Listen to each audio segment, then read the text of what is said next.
Assalamualaikum warahmatullahi wabarakatuh.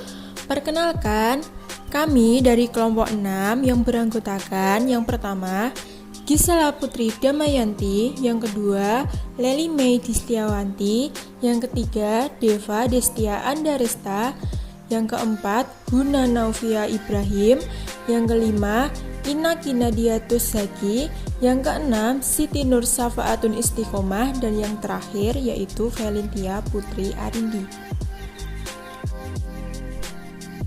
Baik, pada kesempatan kali ini kelompok kami akan membahas bab Ijarah dan Ijarah Muntahiyah bi al-Tamlik atau IMBT.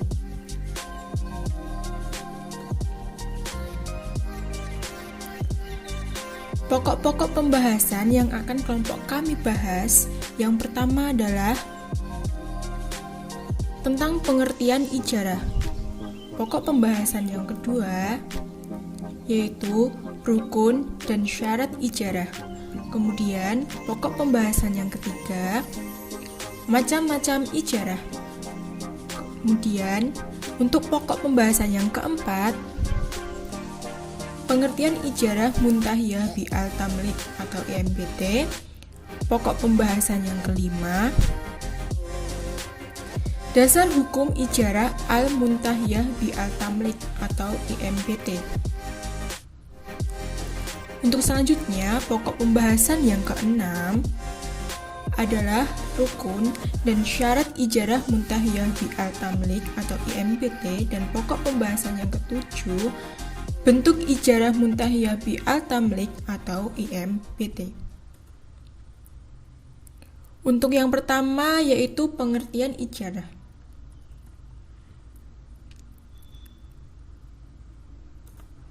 Menurut Syahid Sabiq dalam Fikih Sunnah,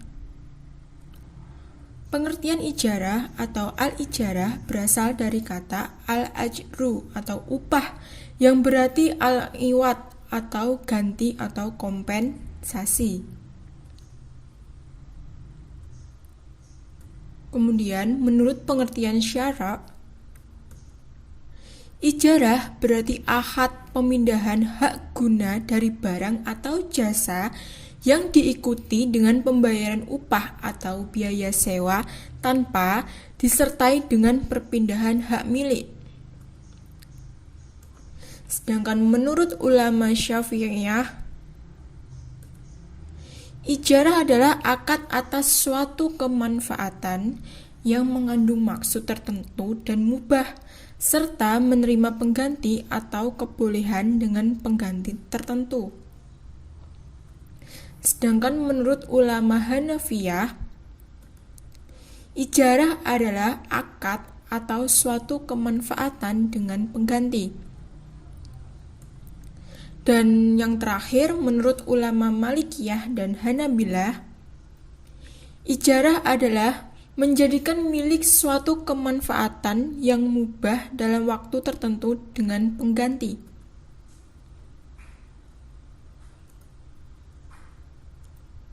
Dan menurut fatwa DSN MUI nomor 9 DSN MUI 4 tahun 2000 tentang pembiayaan ijarah, ijarah adalah akad pemindahan hak guna atau manfaat atas suatu barang atau jasa dalam waktu tertentu melalui pembayaran sewa atau upah, tanpa diikuti dengan pemindahan kepemilikan barang itu sendiri. Dengan demikian, akad ijarah tidak ada perubahan kepemilikan, tetapi hanya perpindahan hak guna saja dari yang menyewakan pada penyewa. Kemudian definisi fikih, al-ijarah disebut pemindahan hak guna atau manfaat atas suatu barang atau jasa dalam waktu tertentu melalui pembayaran sewa atau upah, tanpa diikuti dengan pemindahan kepemilikan barang itu sendiri.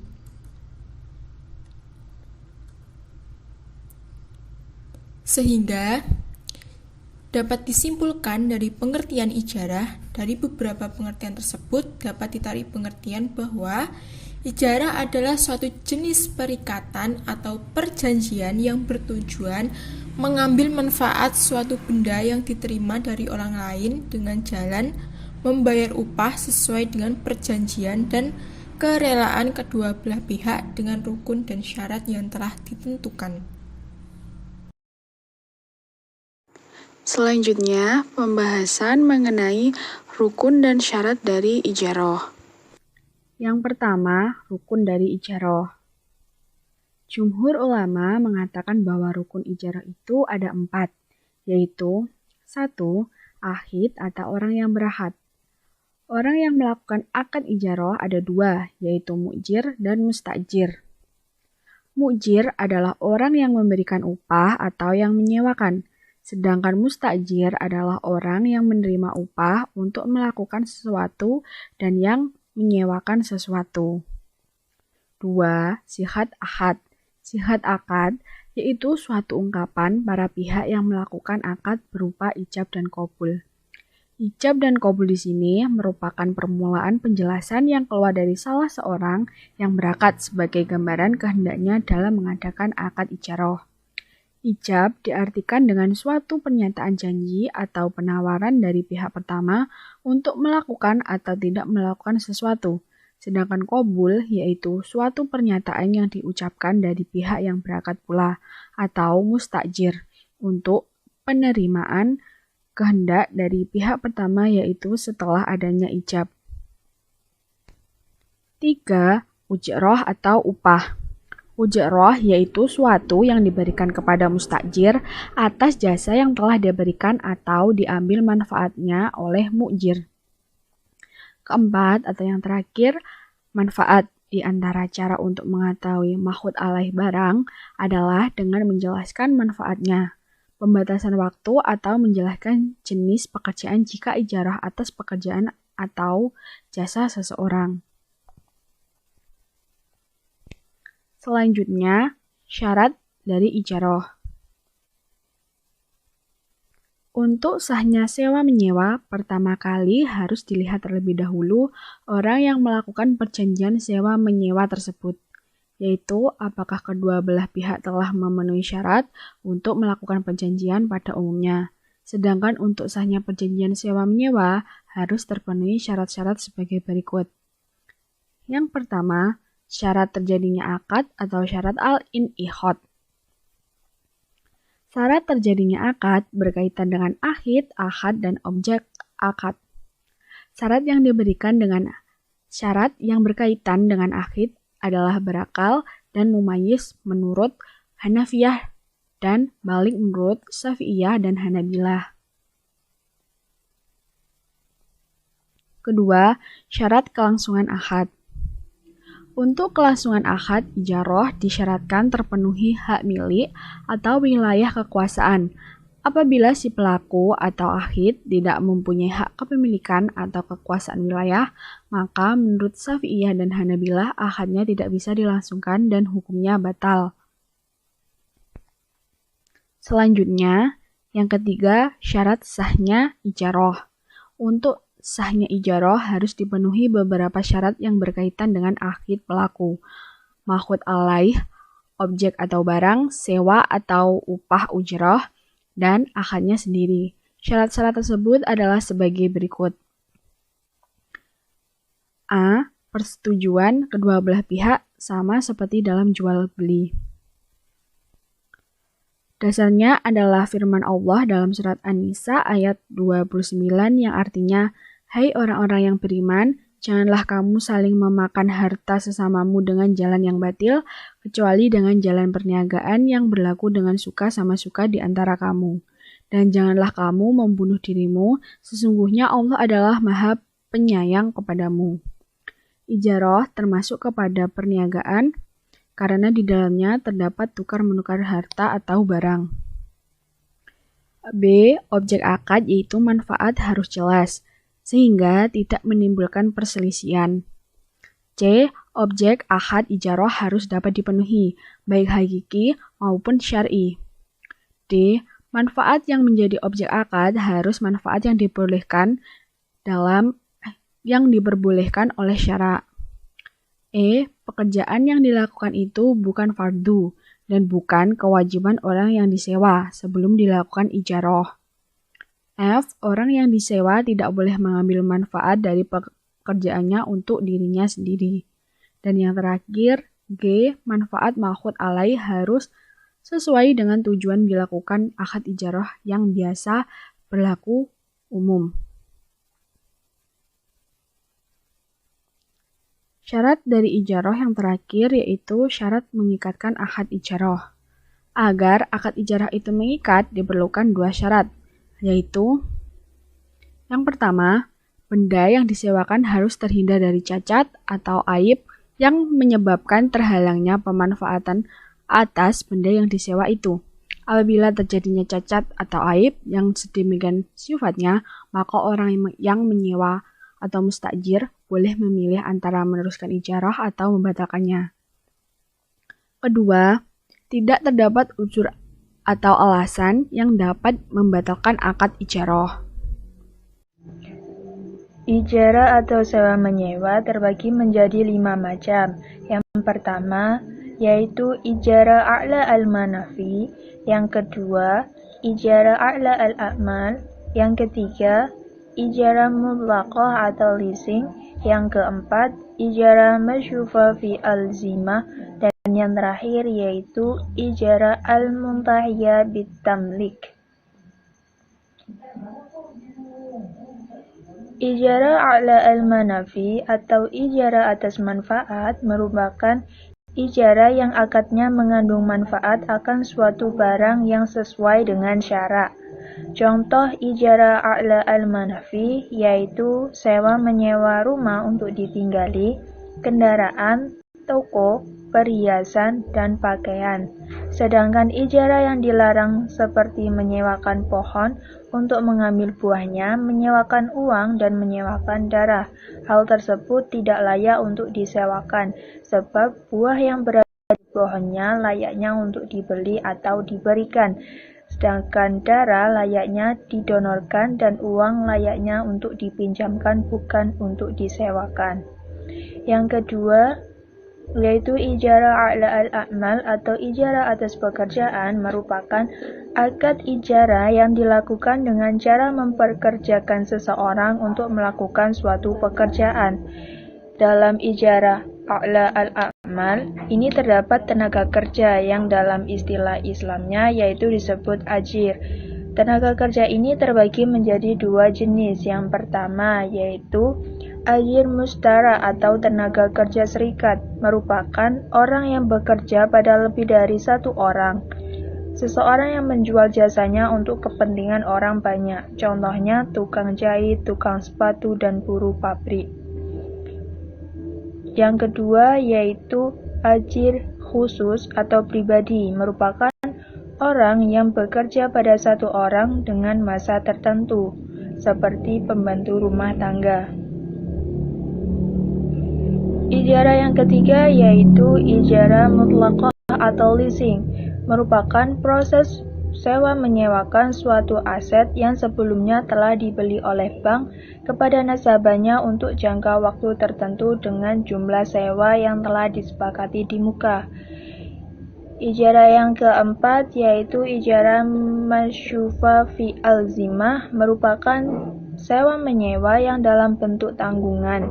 Misalnya, menyewakan rumah dengan ciri tertentu untuk kepentingan tertentu. Ijarah yang terakhir yaitu ijarah al-muntahiyah bitamlik, merupakan akad ijarah yang diakhiri dengan kepemilikan barang di tangan penyewa atau pemindahan hak milik akan suatu barang atau aset kepada penyewa. Ijarah ini serupa dengan kontrak jual beli dan sewa menyewa. Pengertian ijarah muntahiyah bi'al tamlik. Ijarah muntahiyah bi'al tamlik merupakan salah satu produk bank syariah yang menarik untuk dikembangkan. Nah, ijarah muntahiyah bi'al tamlik ini muncul pada era modern dan salah satu bentuk pengembangan dari akad ijarah yang dimana akad ijarah itu sudah ada sejak awal perkembangan Islam. Untuk mengetahui definisi dari Ijarah Muntahiyah bil At-Tamlik atau yang bisa disebut dengan singkatan IMBT ini perlu diketahui terdapat dari susunan kata at-ta'jir atau at-tamlik. Nah, at-ta'jir sendiri memiliki arti sewa dan at-tamlik memiliki arti kepemilikan. Adapun beberapa pengertian akad IMBT ini berdasarkan undang-undang, yaitu yang pertama, pengertian akad pembiayaan IMBT berdasarkan undang-undang berbunyi, berdasarkan pasal 1 ayat 1 UU Perbankan Syariah, ijarah muntahiyah bil at-tamlik adalah akad penyediaan dana dalam rangka memindahkan hak atau manfaat dari suatu barang atau jasa berdasarkan transaksi sewa dengan opsi pemindahan kepemilikan barang. Kemudian yang kedua, pengertian akad pembiayaan ijarah muntahiyah bil at-tamlik atau IMBT berdasarkan ketentuan Bank Indonesia, yaitu berbunyi, berdasarkan lampiran Surat Edaran Bank Indonesia nomor 5 tentang Pedoman Akuntansi Syariah Indonesia, ijarah muntahiyah bil at-tamlik adalah perjanjian sewa-menyewa suatu barang antara antara pemberi sewa dengan penyewa yang diakhiri dengan perpindahan hak milik objek sewa. Kemudian yang ketiga, pengertian akad pembiayaan ijarah muntahiyah bil at-tamlik berdasarkan Fatwa Dewan Syariah Nasional, yaitu menjelaskan bahwa IMBT merupakan perjanjian sewa-menyewa yang disertai opsi pemindahan hak milik atas benda yang disewa kepada penyewa setelah selesai masa sewa. Adapun beberapa definisi akad ijarah muntahiyah bil at-tamlik berdasarkan beragam sumber. Yang pertama, perjanjian antara dua pihak yang mana salah satu pihak menyewakan objek sewa tertentu kepada pihak lain. Artinya, pihak lain mengharapkan suatu imbalan berupa biaya sewa yang dibayarkan oleh pihak penyewa secara kredit dalam tenor waktu tertentu. Dan pada akhir pembiayaan terjadi pemindahan kepemilikan kepada penyewa dengan pembentukan akad baru. Kemudian yang kedua, perjanjian sewa-menyewa yang disertai dengan opsi pemindahan hak milik atas benda yang disewa kepada penyewa setelah selesai masa sewa. Kemudian yang ketiga, dalam suatu benda antara yang menyewakan dengan penyewa diakhiri pembelian objek sewa oleh penyewa. Dari beberapa definisi menurut beragam sumber dan berdasarkan undang-undang atau lembaga instansi yang ada di Indonesia, maka dapat disimpulkan bahwa definisi dari akad ijarah muntahiyah bil at-tamlik adalah rangkaian dua buah akad, yakni akad jual beli dan akad sewa. IMBT merupakan kombinasi antara akad sewa-menyewa dan jual beli atau hibah atas barang yang menjadi objek sewa menyewa tersebut di akhir masa sewa, sehingga dalam transaksi yang menggunakan akad IMBT, adanya pemindahan hak milik atas barang yang menjadi sewa menyewa di akhir masa sewa. Selanjutnya, dasar hukum ijarah al-muntahiyah bitamlik atau IMBT. Al-ijarah sebagai pembiayaan telah berlandaskan pada dalil-dalil syar'i, baik itu Al-Quran atau As-Sunnah, yang menjadi dasar atas syahnya akad tersebut, dan juga menandakan bahwa akad tersebut telah disyariatkan dan disahkan secara agama maupun negara. Adapun dalil-dalil tersebut antara lain yang pertama Al-Quran, yaitu Quran Surat Al-Baqarah ayat 233 yang artinya, dan jika kamu ingin anakmu disusukan oleh orang lain, maka tidak ada dosa bagimu apabila kamu memberikan bayaran menurut yang patut. Bertakwalah kamu kepada Allah dan ketahuilah bahwa Allah Maha melihat apa yang kamu kerjakan. Selanjutnya Quran Surat Al-Zukhruf ayat 32. Yang artinya, apakah mereka yang membagi-bagi rahmat Tuhanmu? Kami telah menentukan antara mereka penghidupan mereka dalam kehidupan dunia, dan kami telah meninggikan sebagian mereka atas sebagian yang lain beberapa derajat, agar sebagian mereka dapat mempergunakan sebagian yang lain, dan rahmat Tuhanmu lebih baik dari apa yang mereka kumpulkan. Selanjutnya, Quran Surat Al-Qasas ayat 26, yang artinya, salah seorang dari kedua wanita itu berkata, "Ya bapakku, ambillah ia sebagai orang yang bekerja pada kita, karena sesungguhnya orang yang paling baik yang kamu ambil untuk bekerja pada kita, ialah orang yang kuat lagi dapat dipercaya." Yang kedua, Al-Hadis. Hadis Nabi riwayat Ar-Razzaq dari Abu Hurairah dan Abu Sa'id Al-Khudri, Nabi SAW bersabda, yang artinya, barang siapa yang memperkerjakan pekerja, beritahukanlah upahnya. Hadis riwayat Bukhari. Selanjutnya, diriwayatkan dari Handolah bin Qais Al-Ansari bahwa dia berkata, "Aku bertanya kepada Rafi'i bin Khudaid tentang sewa menyewa tanah dengan emas dan perak. Maka dia berkata, tidak apa-apa. Dahulu para manusia saling menyewakan tanah pada masa sebelum Rasulullah SAW dengan hasil tanah pada bagian yang dekat dengan air dan bendungan dan bagian tertentu dari hasil tanam. Sehingga bagian di sini binasa dan di bagian lain selamat. Dan sebagian ini selamat dan bagian lainnya binasa. Dan manusia tidak melakukan sewa-menyewa kecuali dengan sesuatu yang jelas diketahui maka tidak apa-apa." Hadis riwayat Muslim. Selanjutnya dari Abdullah ibnu Umar, ia berkata bahwa Rasulullah bersabda, "Berikanlah upah kepada pekerja sebelum keringatnya kering." Hadis riwayat Ibnu Majah. Yang ketiga, kaidah fikih, yang artinya pada dasarnya segala bentuk muamalah adalah boleh kecuali ada dalil yang mengharamkannya. Selanjutnya, yang artinya di mana terdapat kemaslahatan, di sana terdapat hukum Allah. Yang keempat, Fatwa Dewan Syariah Nasional nomor 27 DSN MUI 3 nomor 2002 28 Maret 2002.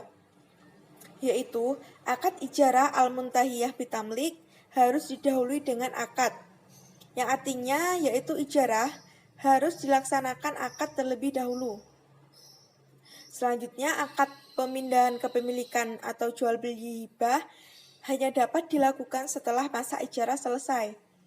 Yang kelima, persyaratan standar akuntansi keuangan PSAK nomor 59, yaitu objek sewa dikeluarkan dari aktiva pemilik objek sewa pada saat terjadinya perpindahan hak milik objek sewa.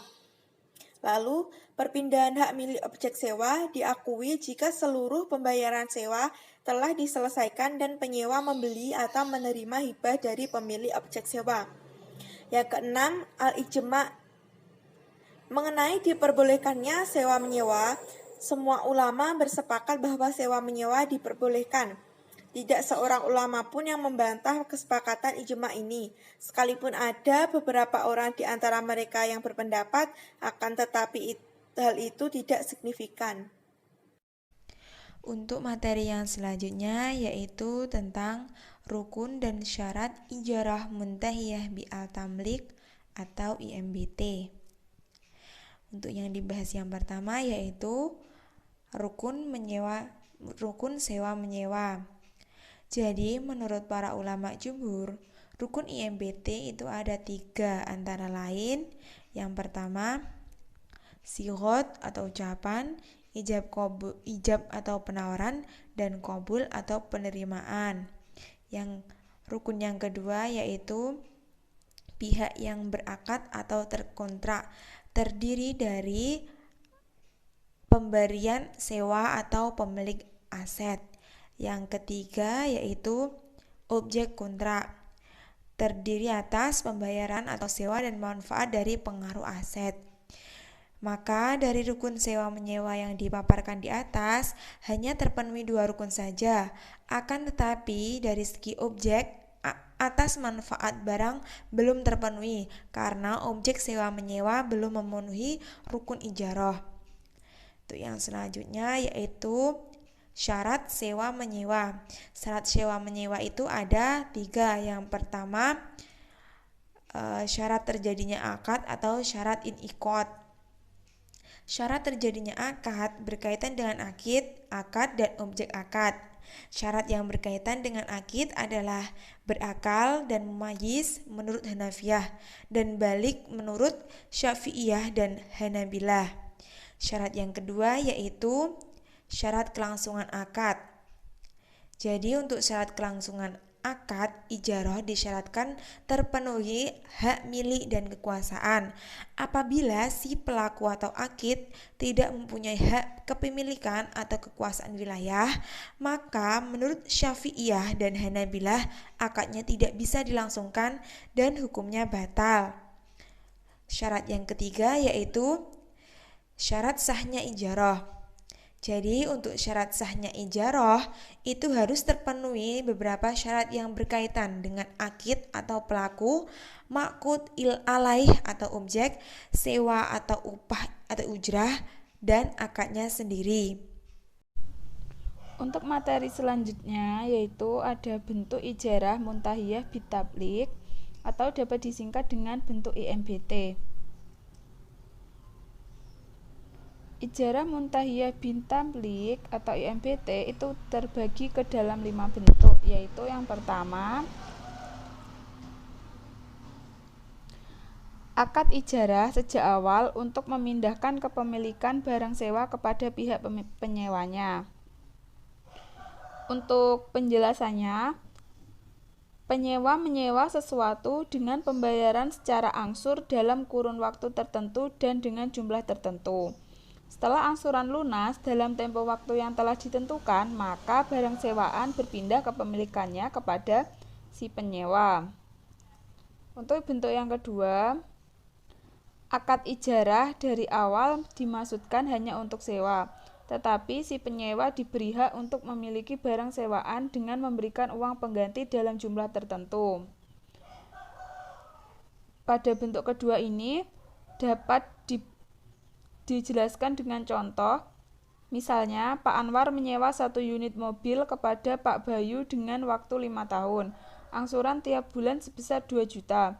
Setelah angsuran lunas selama 5 tahun, Pak Anwar diberi penawaran untuk memindahkan hak mobil tersebut kepada dirinya dengan uang pengganti sebesar 10 juta.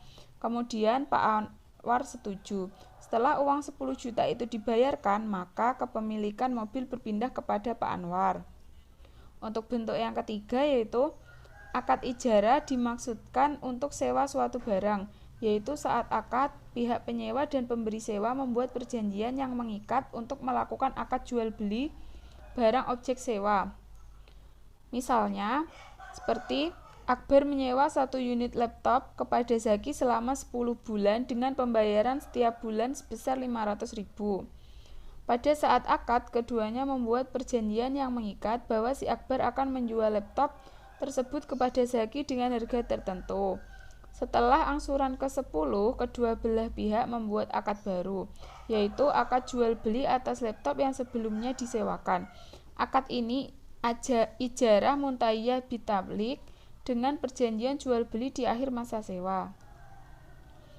Untuk bentuk yang keempat yaitu akad ijarah dimaksudkan untuk sewa suatu barang dalam jangka waktu tertentu dengan pembayaran jumlah tertentu. Misalnya, seperti Andri menyewa 1 unit handphone kepada Reza selama 6 bulan dengan pembayaran setiap bulan sebesar 250.000. Pada saat akad, keduanya membuat perjanjian yang mengikat bahwa si Andri akan menghibahkan handphone tersebut kepada Reza. Setelah angsuran ke-10, kedua belah pihak membuat akad baru, yaitu akad hibah atas handphone yang sebelumnya disewakan. Akad ini adalah akad ijarah muntahiyah bitamlik dengan perjanjian hibah di akhir masa sewa. Untuk bentuk yang kelima, akad ijarah dimaksudkan untuk sewa suatu barang dalam jangka tertentu dengan pembayaran dalam jumlah tertentu. Pada saat akad, pihak penyewa dan pemberi sewa membuat perjanjian yang mengikat untuk memberikan hak 3 opsi kepada pihak penyewa. 3 opsi tersebut yaitu opsi pertama, penyewa menjadi pemilik dengan pembayaran sejumlah uang yang telah diangsurkan bersamaan dengan uang sewa. Untuk opsi yang kedua yaitu memperpanjang masa sewa Dan untuk opsi yang ketiga yaitu penyewa mengembalikan barang sewa kepada pemberi sewa. Dari 5 bentuk ijarah muntahiyah bitamlik tersebut dapat disingkat atau diringkas menjadi 2 macam, yaitu untuk yang pertama, ijarah muntahiyah bitamlik dengan janji pemberi sewa untuk menjual barang yang disewakan di akhir akad. Untuk yang kedua, ijarah muntahiyah bitamlik dengan janji pemberi sewa untuk menghibahkan barang sewaan di akhir masa sewa. Mungkin itu yang dapat kami sampaikan mengenai materi ijarah dan ijarah muntahiyah bi'al tamlik atau IMBT. Terima kasih, mohon maaf jika ada salah kata. Wassalamualaikum warahmatullahi wabarakatuh.